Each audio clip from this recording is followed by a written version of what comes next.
Miundombinu ya barabara ni muhimu kwa maendeleo ya kijamii na kiuchumi kwa mji wowote unaokua. Katika eneo la Ongata Rongai, hali mbaya ya barabara imekuwa changamoto kubwa, hasa wakati wa mvua. Hivi barabara iko watu hawaingii sana juu ya hii maji. Alafu gari zikipita anakumwagia maji. Ukuaji wa idadi ya watu huambatana na maendeleo ya barabara.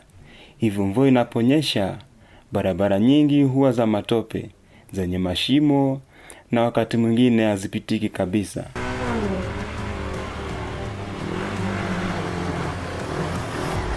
Hii barabara inani affect zaidi. Juu barabara imekuwa mbovu, hata kuendesha bike imekuwa shida kubwa sana.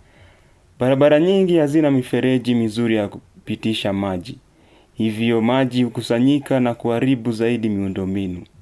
Hali hii husababisha msongamano wa magari, kuchelewa kazini na shuleni, kuongezeka kwa gharama ya usafiri na matengenezo ya magari, pamoja na hatari kwa watumiaji wa barabara. Inaharibu pikipiki, kwanza kuua bearing za mguu ya nyuma. Unaenda wiki moja unabadilisha, ukienda ingine unabadilisha.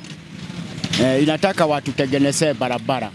Ingawa serikali ya kaunti imejaribu kuboresha baadhi ya barabara, bado juhudi zaidi zinahitajika, hasa katika kuweka mifereji bora ya maji na kufanya matengenezo ya mara kwa mara ili kupunguza athari za mvua kwa wakazi.